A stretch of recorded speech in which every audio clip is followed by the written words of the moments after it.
Alright, we back. Early morning grind. Second early morning video. Just so happened to be up on Sunday morning.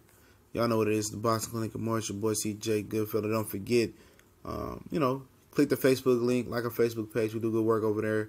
You got a, recommendation on the video requests. You got whatever questions you got. You can inbox me there. Fastest way to get in touch with me. But we talking about the Ultimate G Pass for Keith Thurman. And I remember BT over at True School Sports. Shout out to True School Sports. Y'all go subscribe. He did a video talking about how Keith Thurman's getting a pass that Kell Brook didn't get. I'm not gonna get into that, so much. I'll touch on it, but it won't be about that. This video is gonna be about why Keith Thurman he shouldn't get no tune-up. He shouldn't. And I'll just reference, Kell Brook and maybe a couple other people, but he shouldn't get no tune-up. I don't think he's entitled to a tune-up. I think he should have his choice. He has two mandatories. He have a choice to either fight Sean or Danny. And I'll tell you why I feel that way.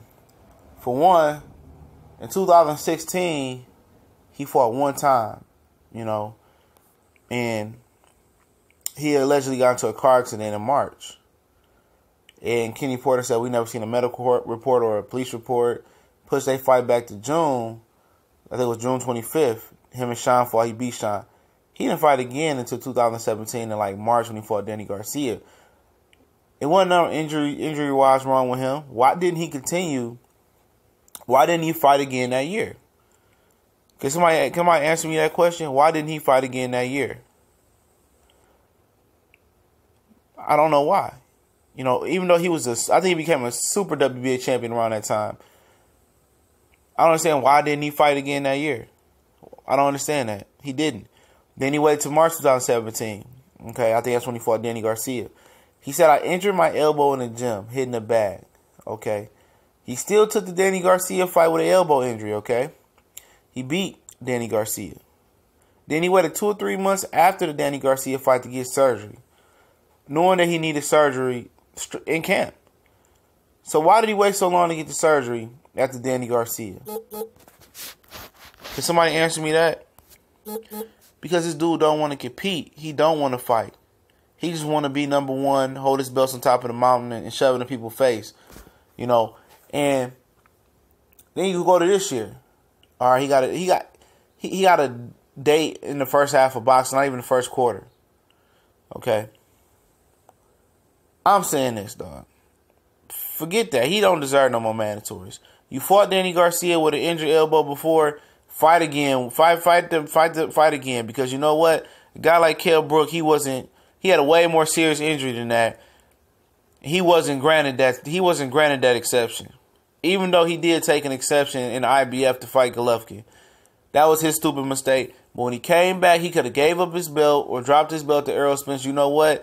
Even with coming off an orbital bone, he didn't get that tune-up. He wanted to keep his belt at 47, even fight Errol Spence or drop the belt. You know what he did? He still fought Errol Spence. Even though he lost and he got injured the other eye, it didn't matter. He was going to get beat down regardless. But at the end of the day, he had heart. He wanted to let people know, because the perception in America, because he was ducking Devin Alexander, people thought he was ducking Sean Porter a little bit, that he was a punk. So he had to come back and show people that he wasn't a punk.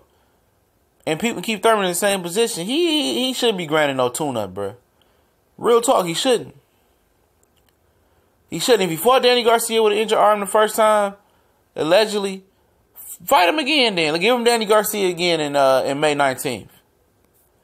Give him Danny Garcia, because we ain't got time to be waiting until the middle of 2019 and then we ain't got, nobody want to sit there and wait. We talked about the implications of how Errol Spence is getting hurt by this and how boxing is hurt by this. He don't need no tune-up. I remember Lamont Peterson allegedly broke Floyd Mayweather's ribs going into the Marquez fight, coming off a year some change off, and Floyd jumped right back in the ring even after getting his ribs, and you can still see the rib injury, and still fought Marquez, a guy that was ranked like number 4 pound for pound. This dude don't need no tune-up, man. This dude is just holding on and milking it, and it's pissing me off. You know if your elbow good or not. We ain't talking about a shoulder. We ain't talking about a back injury. We ain't talking about a knee injury. We ain't talking about a chest or a collarbone injury. We ain't talking about even an eye injury. We're talking about an elbow. An elbow. And he waited 2 or 3 months after his last fight to get it fixed. He does not deserve a tune-up. I'll say it again, he don't deserve a tune-up. A lot of people gonna say it's cruel and harsh, but it's not. Plenty of guys that hop back in boxing and don't get a tune-up and they don't get that option. They don't get that option. So that ain't no excuse. Oh, my elbow, nah. If you got 2 mandatories, let them handle them 2 mandatories this year.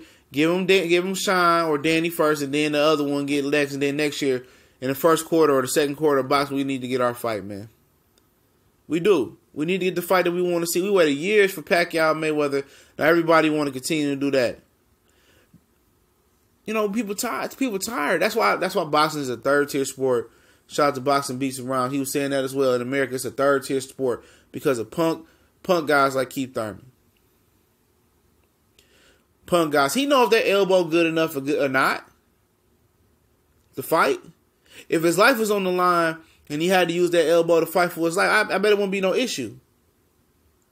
And I don't even think the elbow still hurt. I know he still had ice on it when he was doing the interview. I think that's for sure. I think it's for sure.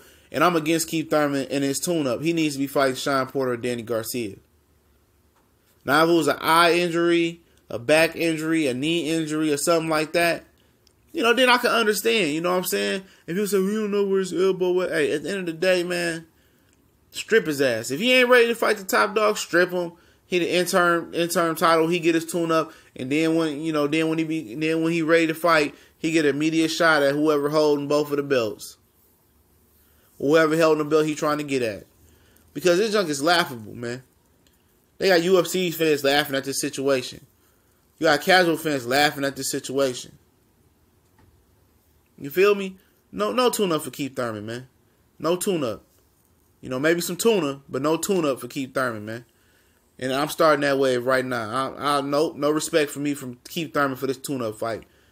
No respect. No tune-up. Hashtag